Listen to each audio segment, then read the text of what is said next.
Good morning students. आज हम paper 4 language across the curriculum विषय के अंतर्गत जो वाचन दक्षता है उसके बारे में समझेंगे। वाचन दक्षता, जैसा कि आप सभी को पता है कि जो भाषा शिक्षण है, भाषा शिक्षण के अंतर्गत भाषा सीखने के लिए पठन होता है, फिर लेखन होता है, फिर वाचन होता है और श्रवण होता है। यानी कि ये सारे जो कौशल है वो भाषा के अंतर्गत आते हैं। यानी कि आप इसके माध्यम से अपने अंदर जो भाषा के कौशल है उसको निर्माण कर सकते हो। तो इससे पूर्व की कक्षाओं में हमने जाना कि किस तरह से जो श्रवण कौशल है उसका हमारे अंदर निर्माण किया जाता है। आज की कक्षा में हमने जानेंगे वाचन कौशल, यानी कि जो हमारा वाचन दक्षता है, वाचन दक्षता हेतु क्रियाकलाप।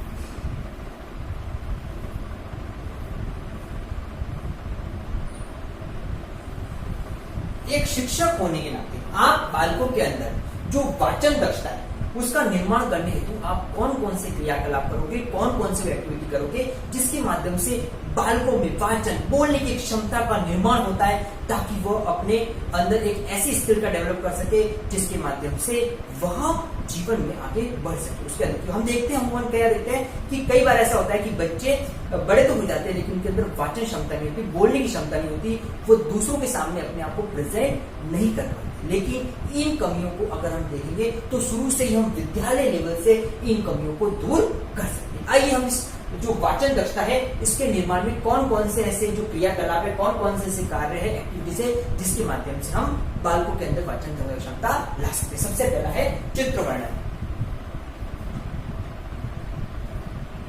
चित्र वर्णन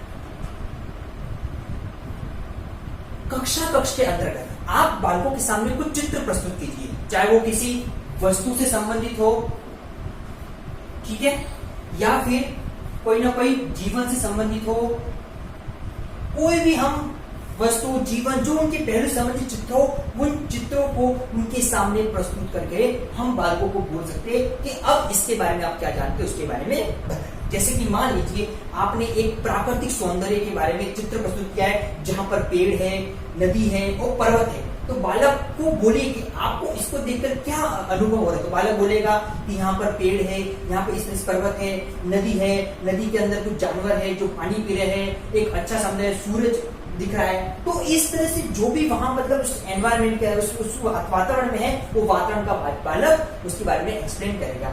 जैसे कि मान लीजिए एक हाथी का चित्र है, बच्चे के सामने हाथी का चित्र रख दिया जैसे प्राइमरी कक्षा के अंदर, ठीक है, तो बच्चा उस हाथी के चित्र को देखकर बताएगा कि हाथी की सूंड है, कितने पांव है, कितना बड़ा आकार है, इसके दांत है, इस तरह से। यानी कि किसी न किसी वस्तु को देखने के बाद जो उसका वर्णन किया जाता है, ठीक है।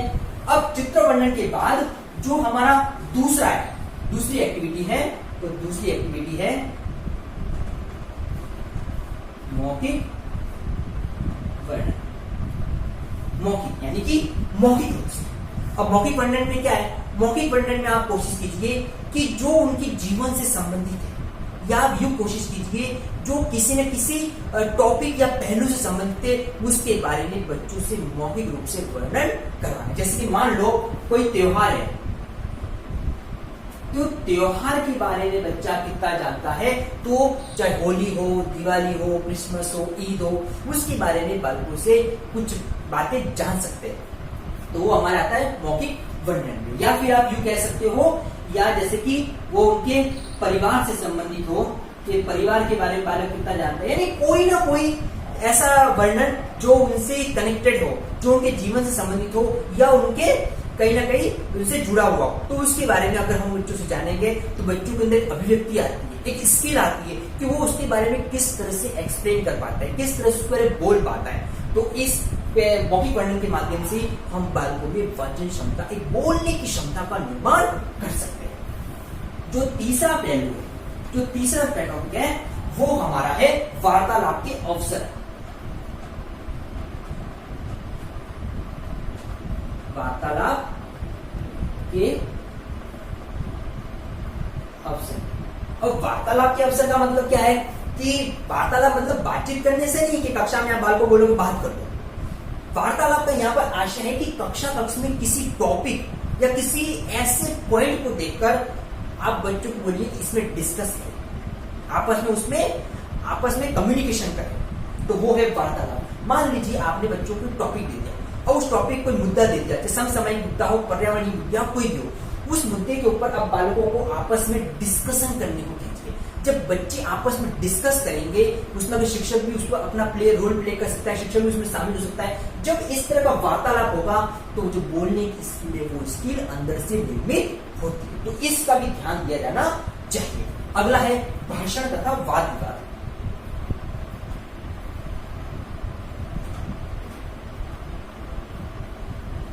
भाषण तथा वाद विवाद,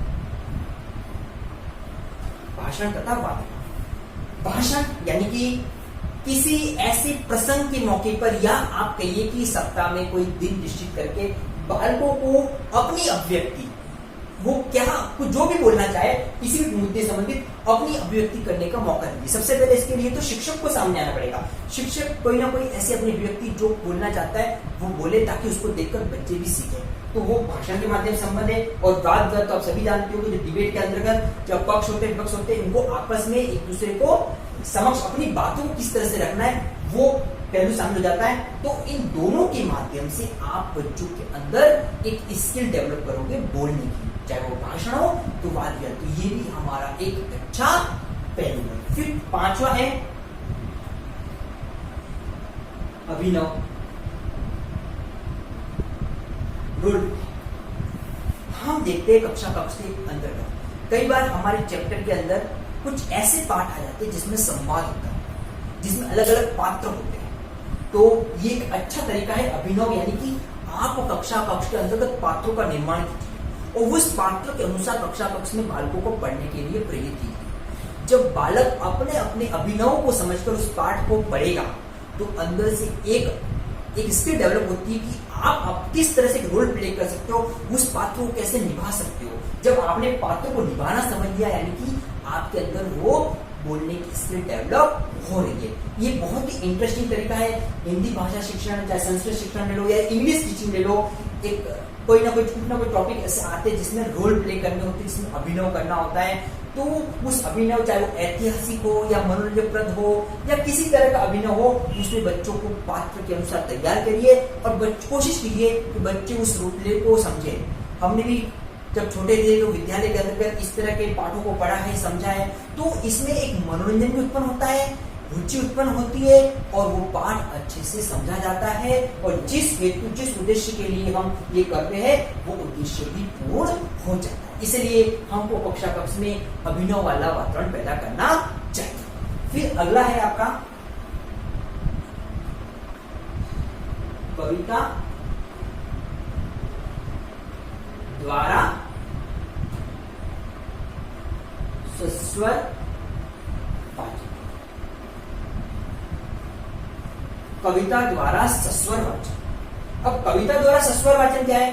कविता अपने आप में जो रस अलंकार से निर्मित हो, ठीक है, तो उन कविताओं को आप कितने लय ताल से बच्चों के सामने प्रस्तुत कर सकते हो। सबसे पहले तो शिक्षक को कविताओं को सस्वर वाचन में बोलना है। कविताएं बहुत सारे रसों से निर्मित होती है, चाहे वो हास्य रस हो, चाहे वो करुण रस हो, चाहे वो वीर रस हो, ठीक है, चाहे वो श्रृंगार रस हो। तो इस तरह से जो कविताएं अलग अलग रस से निर्मित होती है। तो एक शिक्षक होने के नाते आपको ध्यान रखना है कि जिस रस में लिखी हुई वो कविता है, उस कविता में आप कौन किस भाव से उसको समझा रहे हो। हास्य वाली कविता है तो आपको वही भाव अंदर रखना होगा। आप पढ़ाते समय हास्य वाले भाव से बच्चों पढ़िए। श्रृंगार रस है तो श्रृंगार वाला, वीर रस है ओजस्वी, जैसे कि खूब लड़ी मर्दानी में तो झांसी वाली रानी थी, तो आपके अंदर एक वीर रस उत्पन्न हो रहा है। एक जो जिस तरह से जो इस रस की आप कविता का वाचन कर रहे हो